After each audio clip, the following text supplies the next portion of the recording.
आज फरीदाबाद के एनआईटी में जन संवाद होगा। कैबिनेट मंत्री मूलचंद शर्मा जनसंवाद करेंगे। सुबह 11:30 बजे से जनसंवाद शुरू होगा। खेड़ी, गुजरान, नेकपुर, फतेहपुर, तगा, थौज और सिरोही में कार्यक्रम होगा। तो फरीदाबाद के एनआईटी में आज जनसंवाद का कार्यक्रम रखा गया है, जिसे कैबिनेट मंत्री मूलचंद शर्मा करेंगे। सुबह 11:30 बजे से यह जनसंवाद का कार्यक्रम शुरू होगा। खेड़ी, गुजरान, नेकपुर, फतेहपुर, तगा, धौज और सिरोही में जनसंवाद का कार्यक्रम है। तो कैबिनेट मंत्री मूलचंद शर्मा आज ये जनसंवाद करने जा रहे हैं। फरीदाबाद में लोगों के बीच जाएंगे, लोगों से सीधा संपर्क स्थापित करेंगे, सीधा संवाद स्थापित करेंगे और चुनावी कवायद, जिसके तहत तमाम राजनीतिक दल अब लोगों के बीच पहुंच रहे हैं। तो मूलचंद शर्मा का आज ये जनसंवाद का कार्यक्रम है सुबह 11:30 बजे से। और आइए सीधे रुख करेंगे अपने संवाददाता दीपक गौतम का। दीपक, क्या तैयारियां हैं इस कार्यक्रम की और किस तरह से ये कार्यक्रम रहेगा आज? देखिए, बिल्कुल पहला कार्यक्रम जो है 11:30 बजे शुरू होना है और जो अंतिम कार्यक्रम है वो 5 बजे शुरू होना है। इसका मतलब ये कि पूरा दिन आज जनसंवाद के नाम अलग अलग इलाकों में, एनआईटी विधानसभा के अलग अलग इलाकों में ये जनसंवाद होना है। और इस जनसंवाद में कैबिनेट मंत्री मूलचंद शर्मा चूंकि इसकी अध्यक्षता कर रहे हैं वो मौजूद रहेंगे, भारतीय जनता पार्टी के जिलाध्यक्ष मौजूद रहेंगे और इसके अलावा तमाम जो आला अधिकारी हैं प्रशासन के वो मौजूद रहेंगे।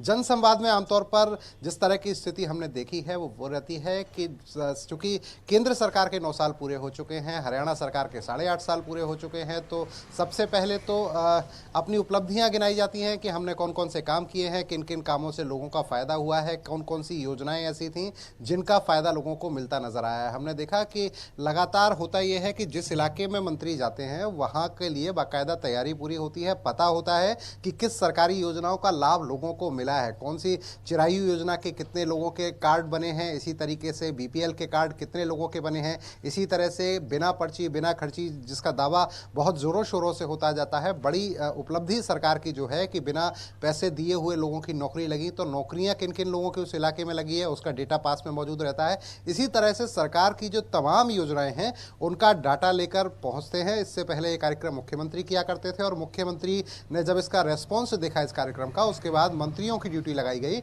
और कैबिनेट मंत्री मूलचंद शर्मा ने इससे पहले प्रथला विधानसभा में ये जनसंवाद किया।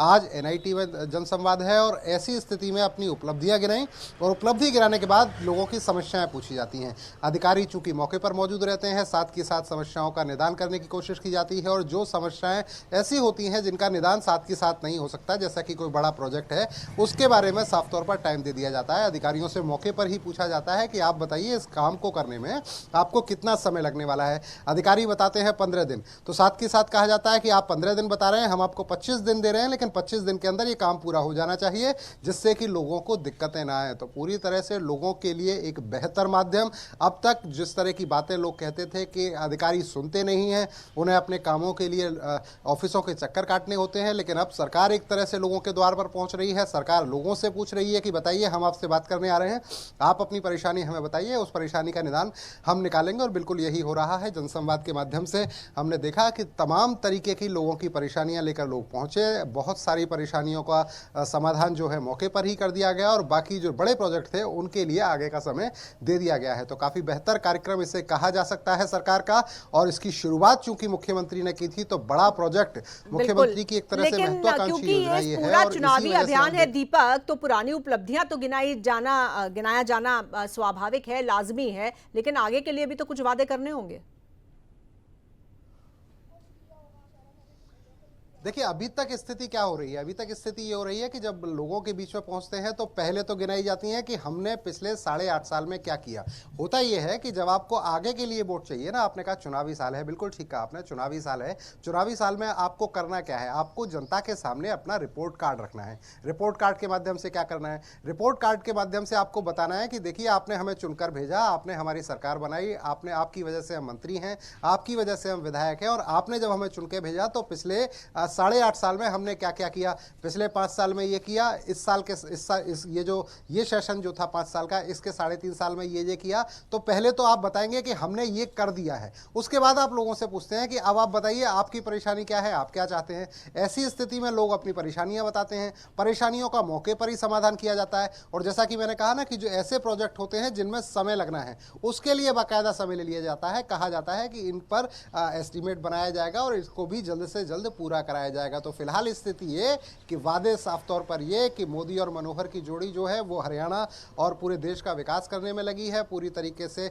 एक एक चीज का जिक्र होता है, धारा 370 का जिक्र होता है, राम मंदिर का जिक्र होता है, हरियाणा के लिए तमाम तरह की जो योजनाएं लाई गई, चाहे वो पीपीपी कार्ड हो, चाहे वो प्रॉपर्टी आईडी का सिस्टम हो, चाहे वो बिना पर्ची बिना खर्ची नौकरी का सिस्टम हो, चाहे और कई तरह की योजना, निपुण हरियाणा योजना का जिक्र हो। ऐसी बहुत सारी योजना जो सरकार की तरफ से लाई गई उनका जिक्र होता है, उनको बताया जाता है और उसके बाद लोगों की समस्या का समाधान किया जाता है। और रही बात आगे के वादे, तो होता यह है कि जब लोगों के सामने दिख जाता है ना कि आपने 8.5 साल में क्या कर दिया है, 8.5 साल 9 साल में आप क्या कर चुके हैं, तो एक उम्मीद लोगों में जागती है। और ये वो उम्मीद जगाने की कोशिश है कि उम्मीद अगर जगेगी, ये नजर आएगा कि इतने कम पीरियड में, मतलब 8.5 साल के पीरियड में अगर इतना काम किया है तो आने वाले समय में भी और काम होगा, इससे ज्यादा बेहतर काम होगा। और यही उम्मीद भी यही है। और अभी वक्त भी है पार्टियों के पास और नेताओं के पास कि वो जनता के बीच में जाएं और उनकी नब्ज टटोलें, उनका मूड भांपें और उनको कन्विंस करें। बिल्कुल, आप दीपक हमारे साथ बने रहिए, अगली खबर पर भी आपसे बात करेंगे।